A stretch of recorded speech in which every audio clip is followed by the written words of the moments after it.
Delhi police filing its charge sheet into the FIR against Brij Bhushan Sharan Singh. दोस्तों, Delhi police ने wrestlers protest के बाद अब इस केस में चार्जशीट सबमिट कर दी है, जिसमें दिल्ली पुलिस ने माना है कि WFI चीफ और बीजेपी सांसद ब्रिज भूषण लगातार फीमेल रेसलर्स को सेक्सुअली हैरेस कर रहे थे।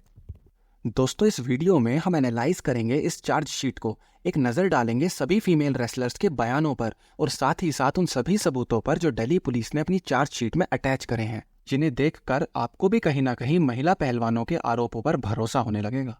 दोस्तों, पुलिस ने चार्जशीट फाइल करने से पहले 108 विटनेसेस की स्टेटमेंट ली है, जिसमें कोच, मैच रेफरीज और रेसलर्स इंक्लूडेड है, और इनमें से 15 विटनेसेस ने भूषण पर लगे आरोपों को सही बताया है।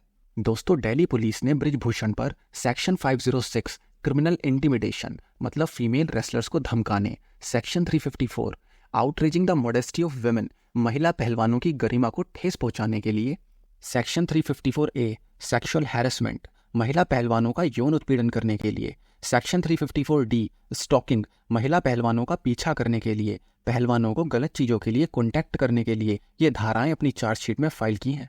ये सभी सेक्शंस बहुत सीरियस हैं। दिल्ली पुलिस के अनुसार भूषण लगातार फीमेल रेसलर्स को सेक्सुअली हर्ट कर रहे थे। ये ऑफेंसेस उन्होंने लगातार करे हैं।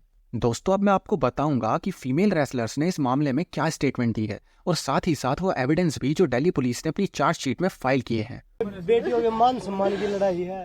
दोस्तों, एक फीमेल रेसलर ने बताया कि एक इवेंट में मेडल लेने के बाद कोच उन्हें ब्रिज भूषण के पास लेके गए, जिसके बाद ब्रिज भूषण ने उन्हें जबरदस्ती गले लगाने की कोशिश की।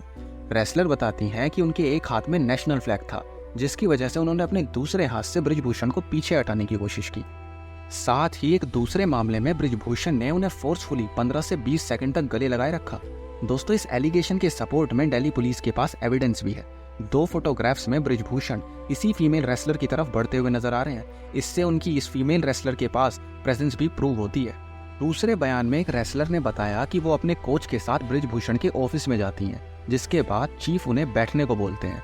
फीमेल रेसलर अपनी इंजरी के बारे में भूषण को बताती हैं, जिसके बाद भूषण ने कहा कि फेडरेशन आपकी पूरी मदद करेगा, लेकिन इसके बाद आपको मेरे साथ फिजिकल रिलेशंस बनाने होंगे। मतलब फीमेल रेसलर के अनुसार ब्रिज भूषण उनसे मदद के बदले में शारीरिक संबंध बनाने की मांग करते हैं। दोस्तों, एविडेंस के तौर पर दिल्ली पुलिस के पास इसी कोच की मोबाइल लोकेशन है, जो फीमेल रेसलर को भूषण के ऑफिस में लेके गए थे। ये लोकेशन इंसिडेंट वाले दिन फेडरेशन ऑफिस के पास की ही है।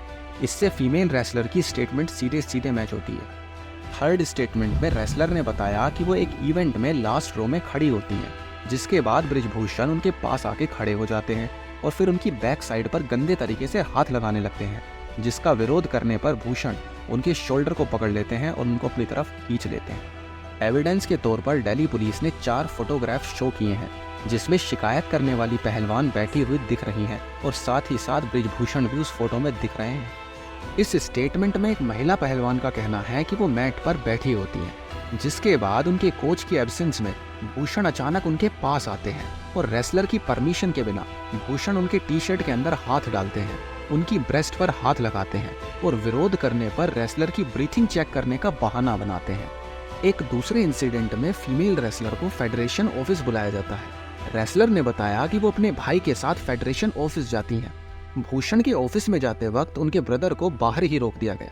फिर सभी लोगों के जाने के बाद भूषण ने दरवाजा बंद किया और रेसलर के साथ फोर्सफुली फिजिकल कॉन्टैक्ट बनाने की कोशिश की। एविडेंस के तौर पर दिल्ली पुलिस के पास फोटोग्राफ है, जिसमें भूषण शिकायत करने वाली पहलवान और दूसरे पहलवानों के साथ खड़े हुए नजर आ रहे हैं, जिससे उनकी प्रेजेंस प्रूव होती है। और साथ ही मैं आपको बता दूं कि फेडरेशन ऑफिस में कोई विजिटर रजिस्टर मेंटेन नहीं होता, जिससे ये पता चल सके कि कौन ऑफिस में जा रहा है और कौन वापस आ रहा है। साथ ही WFI ऑफिस के अंदर कोई CCTV कैमरा ही नहीं है। ऐसे में केस और भी डिफिकल्ट हो जाता है। 5th स्टेटमेंट में रेसलर ने बताया कि एक इवेंट में भूषण ने उनके साथ फोटो लेने के बहाने उनके करीब आने की कोशिश की, उनके शोल्डर को पकड़कर फोर्सफुली अपनी तरफ खींचा। इस स्टेटमेंट के लिए दिल्ली पुलिस के पास एक फोटोग्राफ है इस इवेंट की, जिसमें पीड़ित महिला पहलवान और भूषण साफ साफ नजर आ रहे हैं।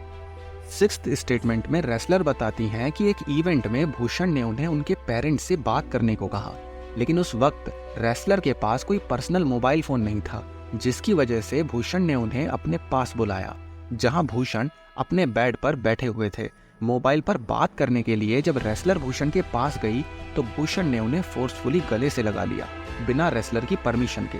दोस्तों याद रहे कि रेसलर की स्टेटमेंट के अनुसार भूषण ने खुद रेसलर को अपने पास बुलाया था। इस स्टेटमेंट के सपोर्ट में दिल्ली पुलिस ने बताया कि जब पुलिस ने फेडरेशन को नोटिस भेजकर होटल की इंफॉर्मेशन मांगी जहां उस इवेंट के बाद भूषण रुके थे या उस होटल का रूम नंबर और इवेंट की कोई फोटोग्राफ, तो फेडरेशन ने कोई भी जवाब नहीं दिया। दोस्तों ये बहुत संगीन मामला है। मैं कोर्ट से न्याय की मांग करता हूँ। मैं उम्मीद करता हूँ कि अब आपको इस केस का लीगल स्टेटस समझ आ गया होगा और अब आप किसी भी अफवाह के शिकार नहीं बनेंगे। वीडियो को शेयर करें और हमारा साथ दीजिए।